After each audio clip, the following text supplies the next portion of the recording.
Hello बच्चों, आज हम कक्षा 6 में कवि सुमित्रा नंदन पंत द्वारा रचित पाठ चीर महान इसके विषय में बताएंगे। छायावादी युग के कवि हुए हैं सुमित्रा नंदन पंत, जिनको प्रकृति सुकुमार कवि भी कहा जाता है। प्रकृति के चितेरे कवि के नाम से भी इनको जाना जाता है। इनका जन्म 20 मई सन 1900 में वर्तमान बागेश्वर जिले के कोशानी ग्राम में हुआ था। इनके पिता जो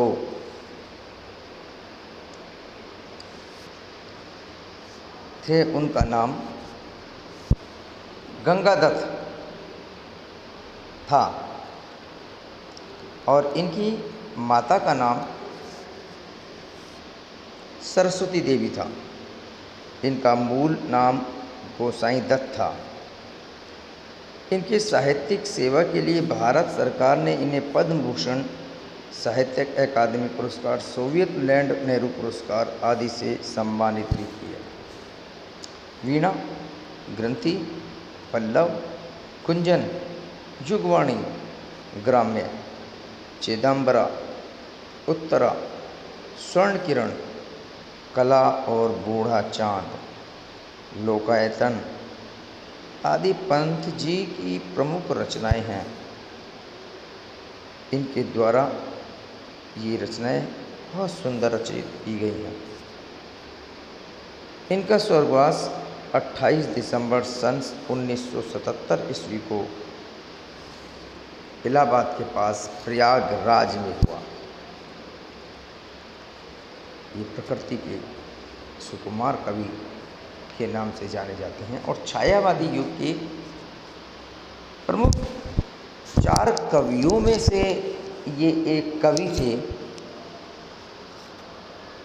जिसमें महाकवि निराला, जयशंकर प्रसाद, महादेवी वर्मा और सुमित्रा नंदन पंत जैसे इस युग के महान रचनाकार हुए हैं, कवि हुए हैं। उनमें से एक सुमित्रा नंदन पंत जी। तो आज इनका जीवन परिचय बताना था, तो आपको जीवन परिचय बताया है। इस जीवन परिचय को आप अपनी कॉपी में लिखेंगे, याद करेंगे। इसके बाद कुछ कठिन शब्द भी हैं जो इस पाठ में आए हैं। इन पाठ में से कठिन शब्दों का उच्चारण करेंगे और अपनी कॉपी में उनका अर्थ लिखेंगे। जैसे जग जीवन, जग यानी संसार, जीवन यानी जीवन, संसार के लोगों का जीवन, चीर यानी सदैव, अधिक समय तक रहने वाला, अमर व्यक्ति, शक्ति यानी ताकत, भय यानी डर, अखिल यानी सारा, संपूर्ण साम्राज्य, संपूर्ण विश्व, सौंदर्यपूर्ण यानी सुंदरता से परिपूर्ण, सत्य प्राण जिनका हृदय में सत्य ही सत्य भरा हुआ हो, विहान यानी भोर यानी सवेरा यानी प्रातःकाल से भी पहले का समय होता है, उसे विहान कहते हैं, भोर का समय कहते हैं, जब दिन निकलना प्रारंभ होता है वो समय विहान। परित्राण संपूर्ण रक्षा, संशय अनिष्ट की आशंका से मन में होने वाली कल्पना।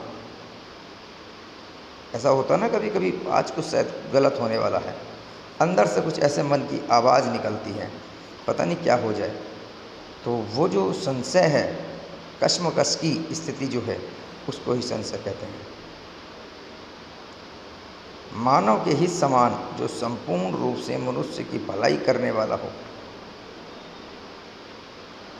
अंधविश्वास, अंधभक्ति, ये बिना सोचे कार्य करें, यानी अंधभक्ति बिना सोचे समझे किसी के प्रति निष्ठा का भाव रखने वाला व्यक्ति हो। आंख बंद करके किसी पे भी विश्वास कर ले, वो अंधभक्ति कहलाती है।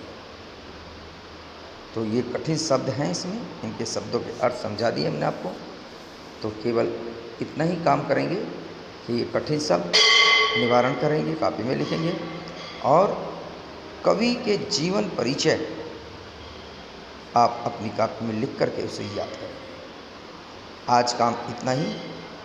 नेक्स्ट वेला पर इस कविता का अर्थ बताएंगे आपको हम, कविता को उच्चारण करेंगे।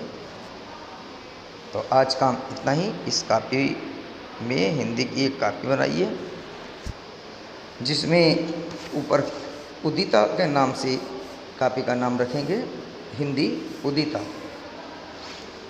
तो इसमें इस पाठ के संबंधित जो दोनों प्रश्न आज हमने बताए हैं वो आप करेंगे। जब स्कूल खुलेगा तो तब कापी जमा करा सकते हैं, चेक करा सकते हैं, अन्यथा एक लिस्ट प्रधानाचार्य जी ने डाल दिया व्हाट्सएप पे, उस क्रम के अनुसार आप आकर के कभी भी कापी चेक करा सकते हैं। आज का काम इतना ही। धन्यवाद।